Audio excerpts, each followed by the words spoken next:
Hello friends. Current unplug by Rajeev के आज के इस वीडियो में हम बात करेंगे गजा युद्ध की। दोस्तों, आपको पता है कि फिलिस्तीन में गजा में पिछले 2 सालों से यानी अक्टूबर 2023 से भयानक युद्ध जो है वो चल रहा था, जो अभी हाल फिलहाल में ही 1 महीने पहले जिस युद्ध का समापन हुआ है। परंतु फिलिस्तीन में जो ये युद्ध और विनाश का तांडव हमने देखा, इस युद्ध में भी कुछ लोगों को बहुत फायदा हुआ है। इस विनाश और तांडव में जहां 68,000 68,000 फिलिस्तीनी शहीद हो गए, बच्चे, बूढ़े, औरतें, जवान, ये जिनका कोई दोष नहीं था, ऐसे 68,000 लोग मारे गए। ये ऑफिशियल फिगर है, हो सकता है कि इससे ज्यादा लोग मारे गए। वहीं जो हमास ने एक दुर्दांत कार्य किया था, जो इजराइल में घुस के आक्रमण किया था, जिसके कारण ये गजा में युद्ध प्रारंभ हुआ, उसमें 1200 इजरायलियों की शहादत हुई। तो दोनों तरफ से बहुत सारे बेगुनाह लोग मारे गए और इस युद्ध के तांडव में, इस हिंसा के तांडव में, इस हमास के दुर्दांत कार्य में और उसके बाद इजरायली सरकार के दुर्दांत कार्यों से, हिंसात्मक कार्यों से बहुत सारे ऐसे लोगों की मौत हुई जो नहीं होनी चाहिए थी। बिलियंस एंड बिलियंस डॉलर जो है वो रिकंस्ट्रक्शन का कहा जा रहा है कि कॉस्ट आएगा वापस से गजा को खड़ा करने में।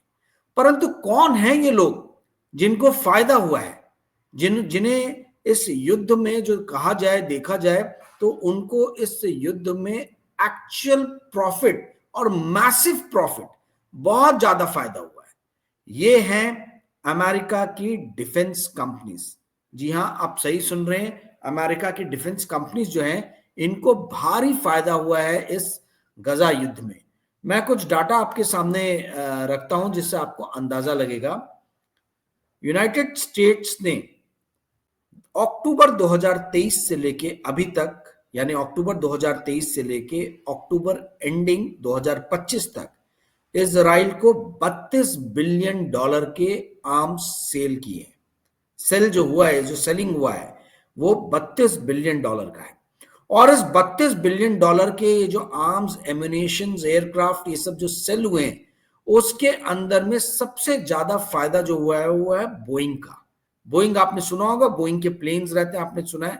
पर बोइंग का एक अपना डिवीजन है जो कि फाइटर जेट्स बनाता है। एक डिवीजन सिविलियन एयरक्राफ्ट बनाता है, एक डिवीजन जो है उसका, एक वर्टिकल जो है वो फाइटर एयरक्राफ्ट बनाता है। इस फाइटर एयरक्राफ्ट को 19 बिलियन डॉलर्स के ऑर्डर्स मिले हैं, 19.3 billion dollar to be precise. उसके अलावा आप, अच्छा ये कितना महत्वपूर्ण है ये समझिए आप। बोइंग जो कंपनी है, इसके इसका जो आज की डेट में टोटल ऑर्डर बुक जो है वो 74 बिलियन डॉलर का है, 74 बिलियन डॉलर का। 74 बिलियन डॉलर में अकेले मैंने आपको बताया 19.3 बिलियन डॉलर का फाइटर एयरक्राफ्ट इजराइल को बेचने का ऑर्डर मिला है इजराइल से, जो बेसिकली F-15 जो लड़ाकू विमान है उसके सेल के लिए ऑर्डर मिला है। तो 19.3 बिलियन डॉलर का ये F-15 विमान के ऑर्डर के अलावा कैटरपिलर और ओशकोश कॉन्ट्रैक्टर, ओशकोश OSHKOSH, इनके साथ में बोइंग को और 10.2 बिलियन डॉलर का अलग से कॉन्ट्रैक्ट मिला है, जिसके अंदर में ये अलग अलग तरीके के आर्म्स और एम्यूनेशन जो है वो सेल करेंगे। तो दोस्तों आप ये पकड़ लीजिए, 19 और 10 यानी 10 में ये शामिल है, पूरा का पूरा इसको नहीं मिला है। परंतु आप ये समझ लीजिए कि आज की डेट में बोइंग से ही, मतलब इजराइल से ही बोइंग का जो ऑर्डर बुक है 74 बिलियन डॉलर का, उसमें 1/3 जो उसको ऑर्डर्स मिले हैं वो इजराइल से मिले। यानी बोइंग कंपनी के लिए गजा में इजराइल और फिलिस्तीन के बीच का वॉर कितना अहम, कितना महत्वपूर्ण रहा है। दोस्तों नंबर, आंकड़े आप में से, मतलब आप लोग को ये तो पता होगा कि जितनी भी डिफेंस की कंपनीज है इनको फायदा है, पर कितना फायदा है वो आंकड़ों के साथ मैं आपको बता रहा हूं। नोट कर लीजिए ताकि आप कहीं चर्चा कर सके, बात करें तो आपके पास में ये आंकड़े होने चाहिए अपने दावों को, अपने स्टेटमेंट्स की पुष्टि करने के लिए। उसके अलावा आप ये समझिए कि यूएस कंपनीज ने इस वॉर में जो 2 साल चला, इसमें इजराइल को 18.9 बिलियन डॉलर के एयरक्राफ्ट सेल किए, 18.9 बिलियन डॉलर के। मिसाइल्स जो बेची हैं वो 10.7 बिलियन डॉलर्स की बेची हैं। व्हीकल्स जो हैं, टैंक्स वैंक्स इस टाइप के, वो 1.5 बिलियन डॉलर की बेची हैं। और आर्टिलरी जो है, एम्यूनिशन जो है, बुलेट्स, ये सब जो है वो 1 बिलियन डॉलर का बेचा है। यानी आप 18.9 प्लस 10.7 आप कर लीजिए, ये आता है 29.6, और ये 30, 29, 30, 31, 31 पॉइंट, हाँ, तो 32.1 बिलियन डॉलर आता है। तो एग्जैक्टली जो मैंने आपको बताया कि 32 बिलियन डॉलर का सेल जो है वो सेल जो है ये किया है अमेरिकन डिफेंस कंपनीज ने इजराइल को पिछले 2 सालों के अंतर्गत। मैंने जो पहले आपको बताया था कि 19.3 बिलियन डॉलर का F-15 लड़ाकू विमान बेचने का जो ऑर्डर मिला है, उसको अभी तक इन्होंने डिलीवर भी नहीं किया इजराइल को। 2029 से एक एक करके ये विमान जो है इसकी डिलीवरी होनी शुरू होगी इजराइल को, अभी तक डिलीवरी हुई नहीं है। तो आप ये समझ लीजिए कि इजराइल जो है वो अमेरिकन कंपनीज, कुछ अमेरिकन कंपनीज के लिए कितना ज्यादा महत्वपूर्ण है। अच्छा दोस्तों, ये जो ऑर्डर्स इजराइल दे रहा है, ऐसा नहीं है कि इजराइल जो है पूरा का पूरा अपने राजकोष से जो है ये पैसा जो है ये बोइंग को पे कर रहा है, या फिर कैटरपिलर को पे कर रहा है, या जो दूसरे आपकी डिफेंस कंपनीज हैं उनको पे कर रहा है। ये बेसिकली लॉकहीड मार्टिन हो, ओशकोश हो, इनको जो ये पैसे जा रहे हैं डिफेंस कंपनीज को, इसमें अमेरिकन टैक्स पेयर का बहुत ज्यादा इन्वॉल्वमेंट है। क्या इन्वॉल्वमेंट है आप ये समझिए, 3.3 बिलियन डॉलर जो है अमेरिका हर साल वॉर असिस्टेंस, या आप ये कह लीजिए कि फॉरेन मिलिट्री असिस्टेंस इजराइल को प्रोवाइड करता है, 3.3 बिलियन डॉलर। परंतु जब से वॉर शुरू हुआ है 2024 में ये दुगने से भी ज्यादा हो गया, और 6.8 बिलियन डॉलर का अमेरिकी गवर्नमेंट ने सहायता की है, मदद की है, फॉरेन मिलिट्री असिस्टेंस दिया इजराइल को, 6.8 बिलियन डॉलर। तो ये जो वॉर है बेसिकली ये पर्दे के पीछे से जो है अमेरिका ही लड़ रहा था। मतलब ये जो वॉर इतना चल रहा है और हमको लगता है कि भाई ये इजराइल और हमास के बीच में वॉर है, या इजराइल और ईरान के बीच में वॉर है, पर्दे के पीछे से फंडिंग कौन कर रहा है? पर्दे के पीछे से फंडिंग अमेरिकी सरकार कर रही है। और ये जो अमेरिकी सरकार पैसे दे रही है, ये इनडायरेक्टली उन्हीं की कंपनीज के पास में जा रहा है। इजराइल जो है कुछ अपने राजकोष से पैसा खर्च कर रहा है, और कुछ जो है वो अमेरिका से जो पैसे उसको मिले हैं उससे खर्च कर रहा है। इनके और भी डिफेंस कॉन्ट्रैक्टर्स है जिन्होंने वेपन सेल किया है, जिसमें नॉर्थरोप ग्रूमन है, जिसने बहुत सारे फाइटर एरोप्लेन्स के स्पेयर पार्ट्स जो है वो प्रोवाइड किए हैं। उसके अलावा लॉकहीड मार्टिन और जनरल डायनेमिक्स ने हाई पावर्ड प्रिसीशन मिसाइल्स जो है वो इजराइल को प्रोवाइड की है। जनरल डायनेमिक्स का 120 मिलीमीटर शेल जो है वो इजराइल के मार्कावा टैंक्स में लगता है, और ये मार्कावा टैंक्स जो है इस वॉर में इसने बहुत इंपॉर्टेंट भूमिका प्ले की। जो भी बिल्डिंग्स को गिराया गया, जो शेलिंग हुई, उसमें आप अधिकतर जगहों पे ये मरकावा टैंक्स का ही इस्तेमाल हुआ था। इसके अलावा इजराइल का जो इतन, EITAN, ये इतन आर्मर्ड फाइटिंग व्हीकल्स जो है, ये भी बहुत ज्यादा इसने भी बढ़ चढ़ के पार्टिसिपेट किया था फिलिस्तीन में, गजा में त्रासदी और विनाश के लिए। परंतु ये जो आर्मर्ड फाइटिंग व्हीकल है, ये पूरी तरीके से जो इसके इंजन हैं, ये रॉल्स रॉयसी, जो इंग्लैंड की कंपनी है रॉल्स रॉयस, उसकी यूएस यूनिट जो है जो मिशिगन में है, उन्होंने बनाया था। ठीक है। और कैटरपिलर के D9 बुलडोजर्स जो है, आर्मर्ड बुलडोजर्स, जितने भी वहां पे विनाश हुआ, जितना भी रेसिडेंट्स डिस्ट्रॉय हुए, उसका जो मलबा है वो उठा के फेंकने में जो है वो कैटरपिलर के D9 आर्मर्ड बुलडोजर्स का इस्तेमाल हुआ। इसके अलावा ओशकोश जो मैंने आपको बताई थी कंपनी, जो विस्कॉन्सिन बेस्ड है, इसने बहुत इंपॉर्टेंट रोल प्ले किया था इजराइल के एथन टैंक्स जो है, फाइटिंग आर्मर्ड व्हीकल जो है उसमें, उसको बनाने में। तो दोस्तों ये बहुत मतलब ये कह लीजिए कि बड़े पैमाने पे अमेरिकन कंपनीज के बिना मदद के जो है ये वॉर इजराइल नहीं लड़ सकता था। आपको मैंने बता ही दिया कि कितना 32 बिलियन डॉलर का जो है वो इजराइल ने ऑर्डर्स दिए हैं अमेरिकन डिफेंस कंपनीज को। अब ये सारी चीजें सुन के आपको बहुत ज्यादा गुस्सा आ रहा होगा, क्योंकि देखिए विनाश हुआ है, 68,000 बेगुनाह लोग मारे गए हैं। बहुत सारे लोगों को गुस्सा आया, मुझे भी आया, पर जो अहम बात हुई वो ये बात हुई कि वेस्टर्न कंट्रीज के अंदर में भी बहुत सारी कंपनीज है जिन्होंने इस चीज को जो है क्रिटिसाइज किया। ये इन्वेस्टर्स का गुस्सा जो है वो देखने को पहली बार मिला इस गजा युद्ध में, जो इजराइल अपनी मनमानी कर रहा था, जो सर्वनाश फैला रहा था, उसके खिलाफ बहुत तीखी और बहुत गंभीर आवाज जो है वो इन्वेस्टर्स ने उठाई। अब आपको पता होगा कि नॉर्वे का जो फंड है, सोवेरियन वेल्थ फंड, ये वर्ल्ड का सबसे बड़ा वेल्थ फंड है। इस नॉर्वे के सोवेरियन वेल्थ फंड ने, नॉर्वे क्या करता है, नॉर्वे के पास में ऑयल के बहुत भंडार है। तो नॉर्वे जो ऑयल सेल करता है, उस ऑयल को सेल करके जो पैसे आते हैं उसमें से कुछ पैसा जो है उससे वो डोनेट करता है अपने सोवेरियन वेल्थ फंड को।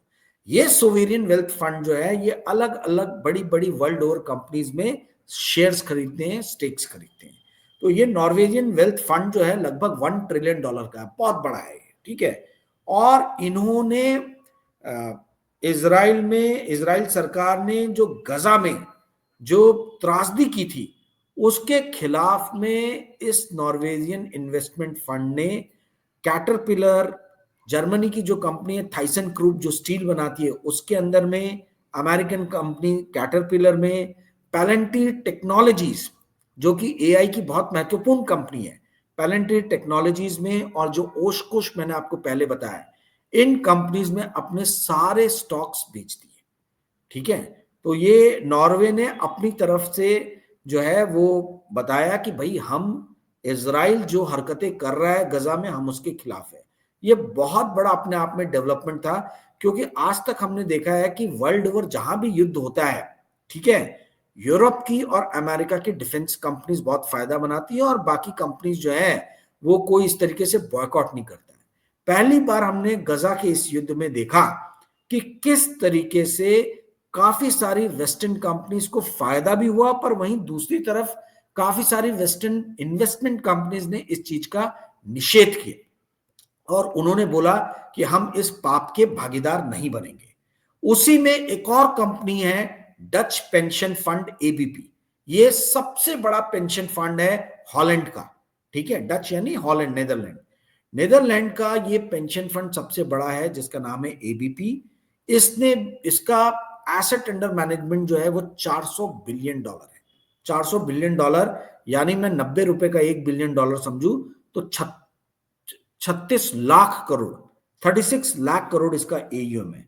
दोस्तों आज इंडिया के जो इक्विटी होल्डिंग म्यूचुअल फंड्स जो हैं उनका एयूएम सभी का मिला के, एचडीएफसी, एसबीआई, आईसीआईसीआई, इन सब का मिला के जो एयूएम है वो है लगभग 36 लाख करोड़ का। मैं डेट फंड की बात नहीं कर रहा हूं, सिर्फ इक्विटी फंड की बात कर रहा हूं। तो जितना इंडिया के स्टॉक्स में म्यूचुअल फंड्स का इन्वेस्टमेंट है, पूरे इंडिया के म्यूचुअल फंड्स का, उतना अकेले इस डच पेंशन फंड एबीपी जो है उसका एयूएम है, ठीक है। इस कंपनी ने भी, एबीपी ने भी 450 मिलियन डॉलर के अपने शेयर जो हैं वो बेचे अलग अलग यूएस कंपनीज में, जिसमें कैटरपिलर मुख्य था, जिसके अंदर में उसने अपने सारे शेयर्स बेच दिए, बोला कि हम इस अमेरिकन कंपनीज के पाप में भागीदार नहीं बनेंगे। वहीं दूसरी तरफ जर्मनी जो है, जर्मनी ने कहा कि भैया हम जो है वो वेपन एक्सपोर्ट नहीं करेंगे इसराइल को वेपन हम एक्सपोर्ट नहीं करेंगे।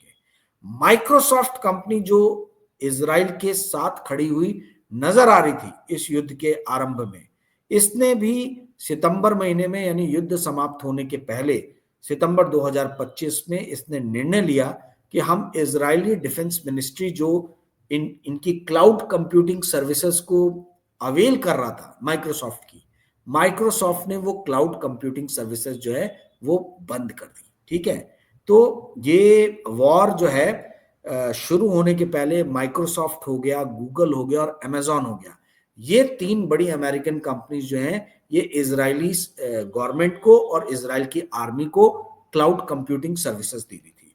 जब माइक्रोसॉफ्ट को समझ में आया कि भैया इसका गलत इस्तेमाल हो रहा है, निर्दोष लोगों को मारने में जो है टेक्नोलॉजी का यूज हो रहा है, तो माइक्रोसॉफ्ट ने भी अपना पूरी तरीके से क्लाउड कंप्यूटिंग का जो है वो कट कर दिया, मतलब इजरायली डिफेंस मिनिस्ट्री इसको एक्सेस नहीं कर पा रही थी। तो कहने का अर्थ ये है कि जहां एक तरफ बोइंग या लॉकहीड मार्टिन जो बोइंग को ओन करता है, इन्होंने फायदा उठाया, बहुत बड़े तौर पे इस युद्ध का फायदा उठाया, वहीं कई कंपनीज हैं वेस्टर्न कंपनीज जिन्होंने निषेध किया। इस पूरे युद्ध में अमेरिकन डिफेंस कंपनीज जो हैं वही सबसे बड़ी बेनिफिशियरी रही है। लॉकहीड मार्टिन ने अभी रिसेंटली अपना एनुअल रिपोर्ट रिलीज किया है और उसमें उसने कहा है कि मिसाइल डिवीजन जो है उसका, लॉकहीड मार्टिन का मिसाइल डिवीजन ने अकेले पिछले साल $12.5 बिलियन जो है वो गजा और यूक्रेन दोनों तरफ जो युद्ध चल रहा है उससे पैसे कमाए, गजा और यूक्रेन से। दोस्तों मैं आपको ये बताना चाहूंगा कि गजा का युद्ध जो है ये तो बहुत छोटा है, यदि हम देखें रशिया और यूक्रेन के युद्ध को यदि हम कंपेयर करें तो रशिया यूक्रेन के जब डाटा आएंगे तो आप लोग की आंखें जो है वो चौंधिया जाएगी। डोनाल्ड ट्रंप ने एक बार कहा था कि अमेरिका ने $600 बिलियन की फंडिंग की है। ठीक है, इस यूक्रेन में ये यूक्रेन वॉर जो यूक्रेन रशिया से लड़ रहा है उसमें यूक्रेन को $600 बिलियन की फंडिंग की है। अब डोनाल्ड ट्रंप हमेशा चीजों को बढ़ा चढ़ा के पेश करते हैं, तो अगर मैं उसका आधा भी मानूं तो लगभग 250 से $300 बिलियन तो अभी तक अमेरिका फंडिंग कर चुका है। यही इसराइल को गजा में 30-32 बिलियन की सिर्फ फंडिंग हुई है। मतलब इसराइल ने जो ऑर्डर्स दिए हैं, एक्चुअल में अमेरिका करता क्या है, अमेरिका जो है वो यूक्रेन को पैसा देता है और यूक्रेन जो है वो अमेरिकन कंपनीज को ऑर्डर देती है। अमेरिका जो है इसराइल को फाइनेंशियल असिस्टेंस देता है और इसराइल जो है वो अमेरिकन डिफेंस कंपनीज को ऑर्डर देती है। तो घुमा फिरा के बेसिकली अमेरिका ही पैसे दे रहा है। कुछ हद तक ये पैसे अपने भी लगाते हैं। यूक्रेन जो पैसा नहीं दे सकता है उसने बोला है कि हमारे इधर जो यूरेनियम की और रेयर अर्थ मेटल के जो भंडार है वो हम अमेरिका को दे देंगे, जो अमेरिका हमको फंडिंग कर रहा है उसमें हम बड़ा स्टेक 60-70% स्टेक जो है वो अमेरिकन गवर्नमेंट को हम दे देंगे और अमेरिकन गवर्नमेंट हमको फंडिंग करती रहे। दूसरी एक जो बड़ी बात उभर के सामने आ रही है वो ये आ रही है कि डोनाल्ड ट्रंप ने यूरोपियन गवर्नमेंट्स को बोला है कि भैया आप अपना डिफेंस बजट बढ़ाइए और सबको कहा है कि आप अपने जीडीपी का मिनिमम 3% जो है वो डिफेंस पे खर्चा कीजिए। ये रशिया यूक्रेन वॉर के पहले 1.5%, 2.25%, बस इतना ही जर्मनी, फ्रांस, ये सब कंट्रीज जो हैं वो अपने डिफेंस पे खर्च करती थी। इटली ये सब अमेरिका के भरोसे थी कि कभी भी वॉर हुआ रशिया के साथ में तो अमेरिका हमको जो है वो सेवाएं या आप कहिए मिलिट्री असिस्टेंस प्रोवाइड करेगा। परंतु डोनाल्ड ट्रंप ने क्लियर कर दिया है कि आप लोग अपनी डिफेंस स्पेंडिंग को बढ़ाइए। मैंने एक वीडियो बनाया था कुछ हफ्ते पहले जिसमें मैंने आपको बताया था कि कॉपर के प्राइसेस ऊपर भागने में एक बहुत बड़ा अहम कारण है कि वर्ल्ड ओवर डिफेंस स्पेंडिंग बहुत ज्यादा बढ़ी है। अकेले अमेरिका की ही डिफेंस स्पेंडिंग $800 बिलियन के आसपास की है, $850 बिलियन एक साल में अमेरिका खर्चा करता है अपने डिफेंस में। चाइना भी लगभग 400-450 बिलियन डॉलर के आसपास खर्च करता है। तो ये डिफेंस स्पेंडिंग जो है लगभग ये 1.5 से 2 ट्रिलियन डॉलर के बीच की है हर साल। तो इसीलिए जितने भी ये मेटल्स है, अल्मुनियम हो गया, कॉपर हो गया, सिल्वर हो गया, हम ये देख रहे हैं कि इनके प्राइसेस बहुत तेजी से भाग रहे हैं। एंटीमनी हो गया, एंटीमनी पे भी मैंने एक वीडियो बनाया था। तो ये सारे मेटल्स और ये वॉर कंपनीज मतलब डिफेंस कंपनीज, जैसे मैंने आपको लॉकहीड मार्टिन बताया, मैंने आपको नॉर्थमैन बताया, मैंने आपको कैटरपिलर बताया, मैंने आपको जनरल डायनेमिक्स बताया, ये सारी कंपनीज जो हैं वर्ल्ड में जितनी भी वॉर हो रही है, त्रासदियां हो रही है, इसकी सबसे बड़ी बेनिफिशरीज जो है यही कंपनीज है। तो जब वॉर होता है तो उसमें मानवता हारती है, पर जहां एक तरफ मानवता हारती है वहीं दूसरी तरफ ये डिफेंस कंपनीज जो हैं जो हथियार बनाती है, हथियार बनाने वाली जो कंपनीज हैं, यही विजेता के रूप में उभर कर सामने आती है। तो ट्रेंड, मैं ये क्यों वीडियो मैंने आज ये बनाया है कि एक तरफ तो हमें दुख होता है कि इस तरीके से मानवता का संहार हो रहा है, परंतु वहीं दूसरी तरफ आप ये समझिए कि आपदा में अवसर भी रहता है। इस आपदा में अवसर डिफेंस कंपनीज ने बनाया एज एन इन्वेस्टर। आप कैसे इस आपदा में अवसर ढूंढ सकते हैं? मैंने कुछ आपको नाम बताया डिफेंस कंपनीज के। जब तक रशिया यूक्रेन वॉर चलता रहेगा, इन डिफेंस कंपनीज की बल्ले बल्ले रहने वाली है। दोस्तों, कल मैंने पेड वीडियो बनाया था, उसमें भी मैंने आपको बताया था कि कई ऐसे सेक्टर्स हैं जो आगे आने वाले दिनों में बहुत तेजी रखने वाले हैं, और उसमें कुछ कंपनीज जो मैंने खरीदी हैं उसके भी मैंने नाम बताए थे। मैंने आपको ये भी बताया था कि देखिए, ये जो मेटल्स की बाइंग हो रही है ना, महंगाई एक तरीके से बढ़ रही है, पर महंगाई आपके लिए महंगाई है, पर सेंट्रल बैंक्स जो है उनके लिए महंगाई तीन अलग अलग तरीके की रहती है। और आप जो है वो तीनों अलग अलग तरीके की महंगाई में कौन कौन सी कंपनी जो है उससे दूरी बना के रखें, या कौन सी कंपनी शॉर्ट में करता हूं, वो सारी चीजें मैंने आपको बताई थी कि किस तरीके से महंगाई को खेला जा सकता है, मैक्रो इकोनॉमिक जो इंडिकेटर या फैक्टर है। ये सारी चीजों को समझने के लिए, मैक्रोवेव इन्वेस्टिंग को समझने के लिए, यदि आप ये पेड वीडियो देखना चाहते हैं तो आप मुझे 9860317209 पे संपर्क करें, व्हाट्सएप मैसेज भेजें, मैं आपको रिप्लाई करूंगा। पेड वीडियो है, इसकी फीस 500 रुपए है। यदि आप फीस पे करना चाहते हैं तभी संपर्क करें, क्योंकि मुझे बहुत सारे मैसेजेस आते हैं, टाइम बहुत कंज्यूम होता है, और फिर फीस सुन के लोग वीडियो लेते नहीं है। तो इसलिए मैं इसी में आपको फीस बता रहा हूं। फीस आप दे सकते हैं, तभी आप मुझे संपर्क करें। आई होप दोस्तों कि आज ये डिफेंस कंपनीज पे मैंने जो वीडियो बनाया, ये थोड़ा आपको, आपके लिए वैल्यूएबल रहा होगा, इंफॉर्मेशन आपको मिली होगी। Thank you friends, good night, bye.